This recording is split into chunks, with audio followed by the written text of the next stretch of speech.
Empowerment. We talked about empowerment, right? What's empowerment? Why is that important? You want to put the customer like in control of their own experience. Excellent. Good. You know, customers are part of the experience. They co-produce. They're part of it. Okay?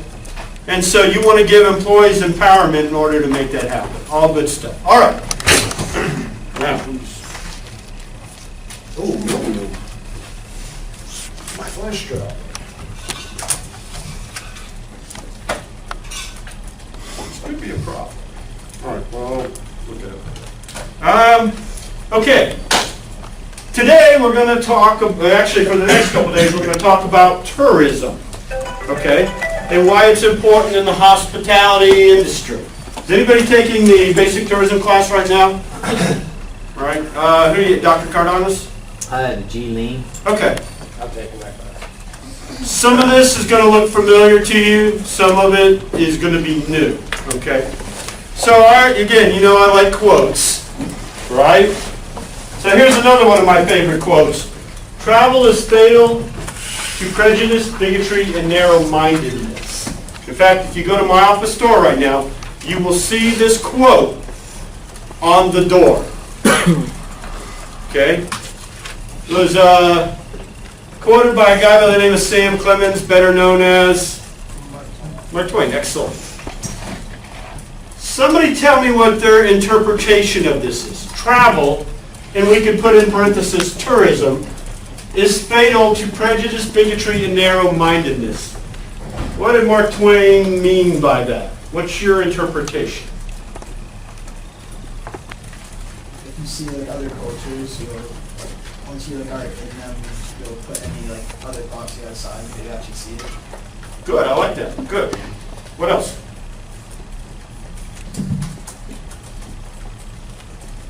Yes, sir. Yeah.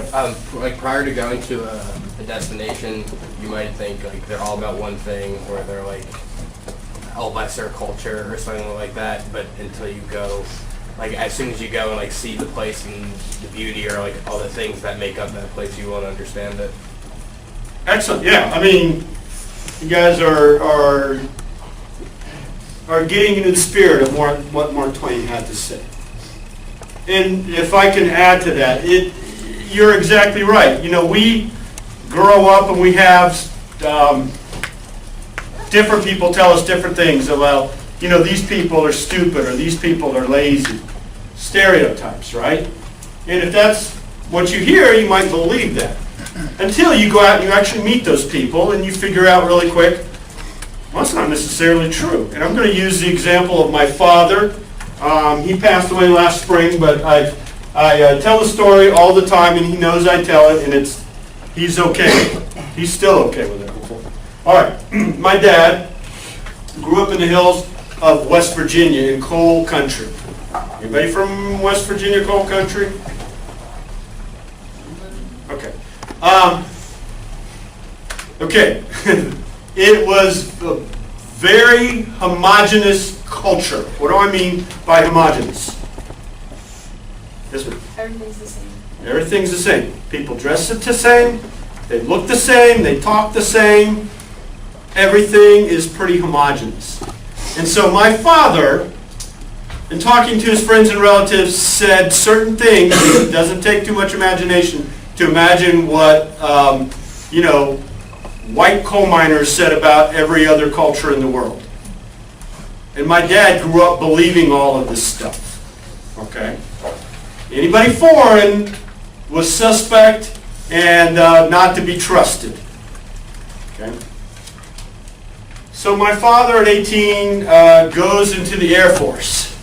And he goes down to San Antonio, Texas. And he's in the barracks. And everybody in the barracks is heterogeneous. Which is, what's heterogeneous? No one's the same. Yeah, no one's the exact opposite of homogeneous, right? Or some people say homogeneous. Blacks, whites, Hispanics, people from New York, people from California, and he's thinking, oh my God, they're going to kill me and rob me in my sleep. Because that's what he had been told his entire life, right? right? But then what happened? He got to know these guys, and he found out, hey, they're just like me. Yeah, they may talk funny with a New York accent, right? Or a California accent, but they're just regular people like me. And so all these things I've been told all my life about these people being lazy or stupid, not as true as I was led to believe. Now, it's just like anything else. Any culture has its lazy, stupid people, but it's pretty much across the board. No culture has an exclusive right to laziness or stupidness or extend that to any other negative behavior you want to talk about. And so my dad getting out of West Virginia and traveling, even though it was with the Air Force, it wasn't for fun, it broadened his horizon to where he said, you know what, these people are just regular people like me. Okay? And it was a really seismic shift in the way that he thought and actually lived the rest of his life. Okay? So I'm going to ask some of you who have traveled before, maybe some of you went on a mission or traveled overseas or whatever. Someone want to share a story where they thought one thing, then they went over there and like, oh my gosh, totally the opposite.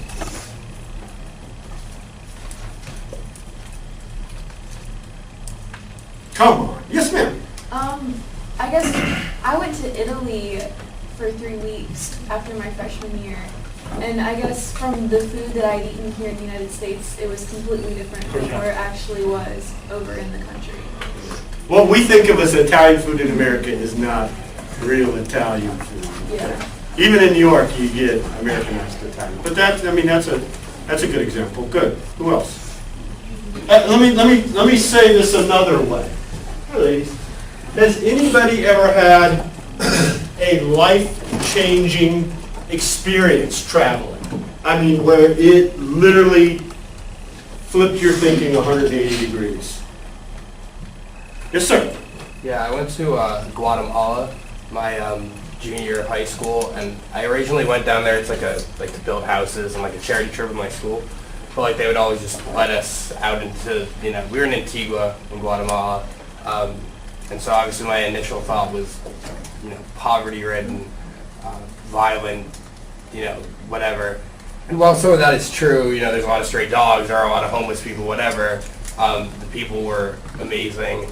The food, also like the Italian story, we think like Latin American cuisine is nothing like that, but it's really, really good.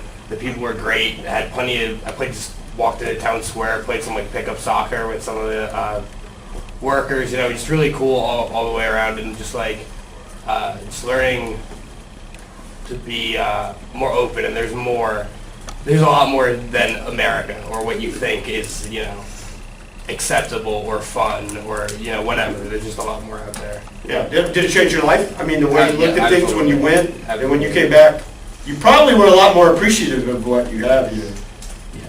Yeah. Yeah. Anybody else? I mean, that's a great story. So what's the message here? I would say to all of you. Get out and travel. See the world. It will change your life. Hopefully in a good way. It will broaden your horizon. And again, God bless South Carolina and America, but ours is not the only way to do things. And if you go out and you see other cultures and experience them, I truly believe it makes you a better person. And couldn't we use a lot more better people in the world right now? Yeah. I mean, for those of you who can't relate, maybe you've never traveled, let's think about your high school.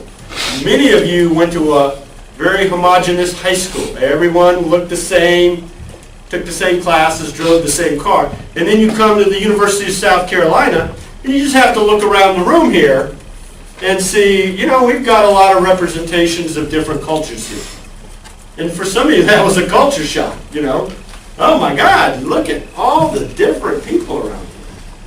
But you get to know them and talk with them, and you say, hey, man, this is great. I really appreciate getting to know other people in other cultures, and it broadens me. Okay? So, that's why travel and tourism is a wonderful thing, and that we should promote it every chance we get. Because I truly believe it leads to understanding of other people and other cultures, which in turn leads to world peace. Anybody want to argue with me on that one? Okay, well, good. I mean, world peace, right? Everyone says they want world peace. You know, every Miss America in the world says, well, I want world peace. Well, the way to achieve that is to get people out and to understand other people and other cultures, right? All the conflicts in the world, I'd love for all the, the sides that are warring to get together and do like an exchange program, and you start to see other people's points of view. It helps to create a better world.